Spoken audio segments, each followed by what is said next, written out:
Welcome back to the channel guys. I hope आप सभी अच्छे होंगे। दोस्तों इस वीडियो में हम लोग बात करने वाले हैं क्रिप्टो मार्केट से जुड़ी कुछ इंपॉर्टेंट हेडलाइंस के बारे में। प्लीज़ इस वीडियो को एंड तक देखते रहिए। और अगर आप पहली बार इस चैनल पे आ रहे हैं तो चैनल को सब्सक्राइब करना बिल्कुल मत भूलना। और अगर आप चाहते हैं क्रिप्टो से जुड़ी सारी इंपॉर्टेंट अपडेट आपको टाइम टू टाइम मिलती रहे तो प्लीज़ हमारा टेलीग्राम चैनल भी ज्वाइन कर लीजिए। तो आज मेरे पास बहुत ज़्यादा हेडलाइंस है दोस्तों, तो मैं ज़्यादा डीप में नहीं जाऊँगा, बट मैं आपको जो मेजर न्यूज़ है वो बता देता हूँ। तो सबसे पहली न्यूज़ दोस्तों आप लोग पढ़ सकते हैं, 1 billion of bitcoin from silk road wallet moves for the first time since 2015।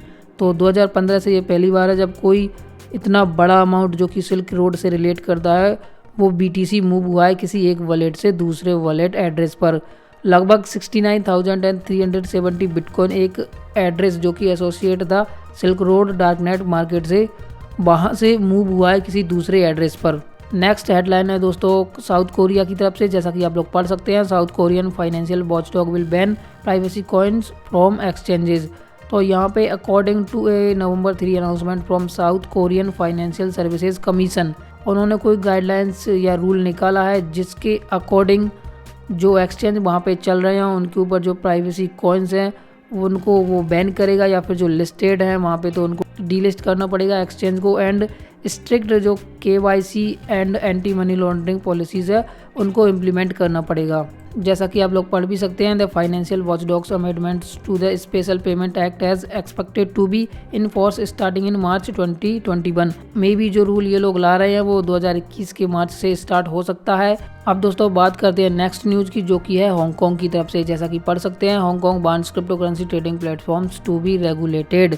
यहाँ पे दोस्तों हांगकांग का जो सिक्योरिटीज़ एंड फ्यूचर कमीशन है मींस SFC, उन्होंने एक रेगुलेटरी फ्रेमवर्क लॉन्च किया था specifically for crypto currency trading platform last year, जो कि रिस्ट्रिक्टेड था to those platform that traded an asset officially classed in a security और future not just token like bitcoin. तो ऐसा कुछ रूल था। और आगे यहाँ पे लिखा हुआ है, consequently the Hong Kong government today will propose a new licensing regime today under its anti money laundering legislation requiring all cryptocurrency trading platforms that operate there or target investors in the city to apply for an SFC license। Basically यहाँ पे जो भी platform trading platform operate होंगे वहाँ पे, या जो target करते हैं सिटी के इन्वेस्टर्स को, उनको अभी अप्लाई करना होगा SFC लाइसेंस के लिए, फिर जाके वो ऑपरेट कर सकते हो अपने प्लेटफॉर्म को। नेक्स्ट इंटरेस्टिंग अपडेट की मैं बात करूँ तो ये है, अल्मेडा रिसर्च इन्वेस्ट $3 million इन 3 क्रिप्टो ट्रेडिंग प्लेटफॉर्म। तो 3 के बारे में आई थिंक आप लोग सभी जानते होंगे, नहीं जानते तो कमेंट कर सकते हो। मैं इस प्लेटफॉर्म के ऊपर एक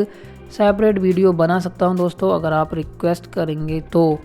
काफ़ी ठीक ठाक प्लेटफॉर्म है जहाँ पे आप डिफरेंट स्ट्रेटजी का यूज करते हो और ट्रेडिंग करते हो बोट्स की हेल्प से, एंड प्रॉफिट वगैरह जनरेट करते हो। तो इस प्लेटफॉर्म की लगभग 1 लाख से ज़्यादा एक्टिव ट्रेडर्स हैं, ऐसा जो प्लेटफॉर्म है उसके CEO का कहना है। तो यहाँ पे इसी प्लेटफॉर्म में जो FTX एक्सचेंज है और अल्मेडा रिसर्च है उसके CEO और सैम बैंकमैन फ्रीड ने भी इन्वेस्ट किया है $3 million। तो ये काफ़ी इंटरेस्टिंग है। और इसी इन्वेस्टमेंट के चलते हुए यहाँ पे एक्सचेंज के CEO का कहना है, we are perfectly align in our mission to increase crypto adoption and offer an amazing experience utilizing 3 technology. Next headline की मैं बात करूँ तो ये भी बहुत ही बड़ी न्यूज़ है दोस्तों। Australia's central bank kicks off CBDC research project with ConsenSys as partner. किसी देश की करेंसी या फिर किसी देश का CBDC जो कि इथेरियम ब्लॉकचेन को यूज करने वाला है, तो इथेरियम के लिए कितनी बड़ी न्यूज होगी। पढ़ सकते हो, the Australian central bank announced Monday it's partnering with Commonwealth bank, national Australia bank perpetual and ConsenSys to explore the possible use and implication of a wholesale form of central bank digital currency means CBDC using distributed ledger technology DLT। फिलहाल ये जो project है उसके ऊपर जो research है वो चल रही है एंड इस साल के एंड तक कंप्लीट हो जाएगी, and A report will be issued on the project during the first half of next year. तो ऐसा कुछ सेंट्रल बैंक का यहाँ पे कहना है। तो ये भी बहुत ही बड़ी न्यूज़ है जो कि मैंने आप लोगों को यहाँ पे बता दी। आप अगर और चाहते हैं डीप में पढ़ना तो लिंक मैंने सारे ही दे रखे हैं डिस्क्रिप्शन में। नेक्स्ट हेडलाइंस है जो कि काफ़ी इंटरेस्टिंग है दोस्तों। One of the most independent YouTube creator Felix Kjellberg AKA PewDiePie, आप सभी जानते हैं कितने बड़े यूट्यूबर हैं। तो उन्होंने एक blockchain based augmented reality means AR game के साथ टीम अप किया है, जो कि यूजर्स को देता है क्रिप्टो एसेट। सो बेसिकली ये कोई प्रोजेक्ट है दोस्तों, पेरिया या पटेरिया ऐसा कुछ करके है, आप CoinGecko पे सर्च कर सकते हो। सो यहाँ पे इस प्रोजेक्ट का एक गेम है बेलम। तो ये एक पोकेमॉन स्टाइल गेम है जो कि अलाउ करता है यूजर्स को to collect crypto currencies such as bitcoin, Ethereum and इनका जो नेटिव टोकन है PTE। तो ये काफ़ी इंटरेस्टिंग है। वैसे जहाँ तक मुझे लगता है ये एक पेड पार्टनरशिप होगी। नेक्स्ट क्रिप्टो हेडलाइंस की मैं बात करूं दोस्तों, तो ये भी इंटरेस्टिंग है। सिक्योरिटी एंड एक्सचेंज कमीशन ने अपना जो फंड रेजिंग प्रोविजन है उसमें कुछ अपडेट किए हैं, जो कि क्रिप्टो कंपनीज़ के लिए एक अच्छा साइन हो सकता है।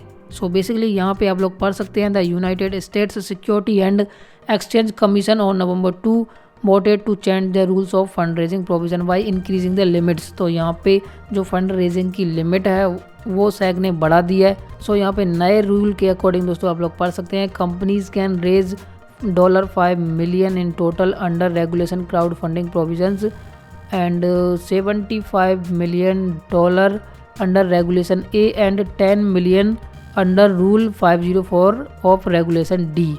सो ये कुछ यहाँ पे दे रखा है सोर्स इस लॉ का। सो इसी सब के चलते हुए जो क्राउड फंडिंग का प्रोसेस है वो मे बी थोड़ा फास्ट हो जाएगा एंड मोर इफेक्टिव हो जाएगा due to less paper work and greater limits. So let's see अब इस चीज़ का एडवांटेज कौन कौन सी क्रिप्टो कंपनीज यहाँ पे उठा पाती हैं। नेक्स्ट हेडलाइंस और भी ज़्यादा इंटरेस्टिंग है दोस्तों। जैसा कि आप सभी को पता है, पेपल ने अलाउ कर दिया है अपने यूजर्स को कि वो पेपल में आप बाई कर सकते हैं, पेपल के जरिए क्रिप्टो करेंसी बाई कर सकते हैं। सो यहाँ पे इसी चीज़ के ऊपर जो और उनके प्लान्स हैं, तो CEO ने काफ़ी चीज़ें रिवील की हैं, जिसमें उन्होंने ये भी बोला है कि वो CBDC को भी सपोर्ट करेंगे इन 2021।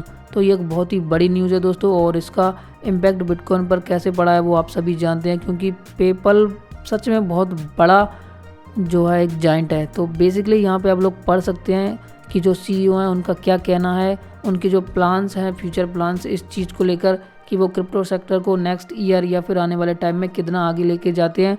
तो उन्होंने कहा है कि हम लोग सेंट्रल बैंक डिजिटल करेंसी का भी सपोर्ट यहाँ पे करेंगे। और दोस्तों आप सभी को पता है, फ़िलहाल के लिए 10% ही जो कस्टमर्स है US के उनके लिए एक्सेस दिया गया है इस नई क्रिप्टो सर्विस का, लेकिन धीरे धीरे ये जो लिमिटेशन है वो हट जाएगी और ऑलमोस्ट पेपल के जो भी यूजर्स हैं वर्ल्ड वाइड वो सारे ही आई थिंक परचेज कर पाएंगे और बहुत ही जल्दी कर पाएंगे। तो बेसिकली यहाँ पे जो परचेज लिमिट है दोस्तों वो भी कंपनी ने इंक्रीज़ कर दी है। वीकली परचेज जैसा कि 10,000 की थी स्टार्टिंग में, फिर अभी $15,000 कर दी है। और दोस्तों पेपल यहाँ पे रेगुलेटर्स के साथ भी काम कर रहा है ताकि किस तरीके से जब वो लोग CBDC लाते हैं तो उसको सपोर्ट करें। नेक्स्ट हेडलाइन की मैं बात करूँ तो काफ़ी इंटरेस्टिंग है दोस्तों, Toyota IT arm exploring digital currencies and blockchain. So आप सभी को पता है दुनिया की 10वीं लार्जेस्ट कंपनी है टोयोटा दोस्तों, जापानीज़ कंपनी है टोयोटा मोटर कॉरपोरेशन, आप सभी जानते हैं। सो ये पहली बार नहीं है जब टोयोटा की तरफ से ऐसा कुछ ब्लॉकचेन या क्रिप्टो के बारे में हमें देखने को मिला है। मार्च 2020 में भी इन्होंने जो टोयोटा ब्लॉकचेन लैब है उसको लॉन्च किया था to integrate the technology into its global supply chain and financial system and verification processes. जो जापान का लोकल एक्सचेंज है डीकरेट ऐसा कुछ नाम है, उनके साथ पार्टनरशिप की है इस प्रोजेक्ट को लॉन्च करने के लिए। डीकरेट इनको प्रोवाइड करेगा बाइट लेवल डिजिटल करेंसी, जिसका टोयोटा यूज करेंगे खुद की ब्रांडिंग करके और अपने स्टाफ को जो है पे करेंगे। तो ऐसा कुछ न्यूज़ में यहाँ पे है जो कि बहुत ही बड़ी बात है दोस्तों। हालांकि ये जो डिजिटल करेंसी होगा वो एक्सचेंजेबल नहीं होगा जापानीज़ एन या फिर अदर फिएट करेंसीज से, वो अलग ही चीज़ों के लिए जो उनका स्टाफ है वो एक्सचेंज कर पाएंगे इसको। जैसा कि यहाँ पे लिखा भी हुआ है, the payments are for welfare benefits with the employees able to exchange the branded digital currency for welfare points. They can also exchange a token for gifts from a catalog the company created explicitly for the trial। सो है ना दोस्तों, ये भी काफ़ी interesting कि किस तरीके से टोयोटा जैसी बड़ी कंपनी भी खुद का डिजिटल करेंसी अपने एम्प्लॉय के लिए लॉन्च करने वाले हैं और इसका यूज करने वाले हैं पेमेंट्स के लिए। सो काफ़ी इंटरेस्टिंग है ये जो कि मैंने आपको बता दिया। अब दोस्तों हम लोग बात करें नेक्स्ट इंटरेस्टिंग क्रिप्टो हेडलाइंस की, तो जो ब्रेव ब्राउज़र है दोस्तों आप सभी को पता है उसके लगभग 20 मिलियन से ज़्यादा मंथली एक्टिव यूजर हो चुके हैं। सो पिछले साल के मुकाबले लगभग 130% का ग्रोथ है दोस्तों ये, जो कि बहुत ही बड़ा नंबर है। एक्टिव यूजर्स की जो ग्रोथ है वो बढ़ती ही जा रही है। ब्रेव ब्राउज़र की प्राइवेसी फोकस्ड ब्राउज़र है, आप सभी को पता है, जहाँ पे जो यूजर्स हैं वो एड्स वगैरह देखते हैं, एडवर्टाइजमेंट्स वगैरह देखते हैं, तो उनको बेट टोकन भी अर्न करने को मिलता है, जिसके बारे में मैं वीडियो पहले ही बना चुका हूं। तो आप लोग यहां पे पढ़ो न्यूज़ को। In a report release on a Monday, the crypto focused browser Brave announced the number of a total monthly active users in October touched 20.5 million users, representing a 135.6% growth from 8.7 millions monthly active users registered in last year. So आप लोग comment करके बताइए क्या आप brave browser use करते हैं या नहीं। अब दोस्तों बात करते हैं लास्ट हेडलाइंस की, जो कि काफ़ी इंटरेस्टिंग है क्रिप्टोपिया यूजर्स के लिए। तो आप सभी को पता है क्रिप्टोपिया एक्सचेंज हैक हुआ था और काफ़ी सारे यूजर्स अफेक्ट हुए थे इस चीज़ से, और अभी तक उनका जो फंड है उनको नहीं मिला है। बट यहाँ पे ऐसी न्यूज़ निकल के आ रही है। मैंने एक और पहले प्रीवियस वीडियो में बात करी थी कि इस साल के एंड तक क्रिप्टोपिया कोई प्लेटफॉर्म हमें प्रोवाइड करेगा जहाँ पे जो यूजर्स हैं वो क्लेम कर पाएंगे अपना फंड्स। तो यहाँ पे इन लोगों ने पार्टनरशिप की है या कोई डील वगैरह हुई है bitcoin.com एक्सचेंज के साथ। तो बेसिकली ये लोग इनको प्लेटफॉर्म प्रोवाइड करने वाले हैं जहाँ पे जो यूजर्स हैं क्रिप्टोपिया के वो क्लेम कर पाएंगे अपना फंड्स। फिलहाल ये जो प्लेटफॉर्म है ये कब प्रोवाइड करेंगे उसकी ऑफिशियल अनाउंसमेंट हो जाएगी, तो उसके लिए आप लोग देखते रहिए चैनल को, एंड मैं ऑब्वियसली आपको बता ही दूंगा जैसे ही कुछ ऑफिशियल न्यूज़ और निकल के आती है। सो आज के लिए दोस्तों यही इम्पोर्टेंट अपडेट्स थे मेरे पास। आई होप आपको कुछ नया पता चला होगा। अगर कुछ नया पता चला तो प्लीज़ लाइक कर देना और शेयर करना बिल्कुल मत भूलना। मिलते हैं नेक्स्ट वीडियो में।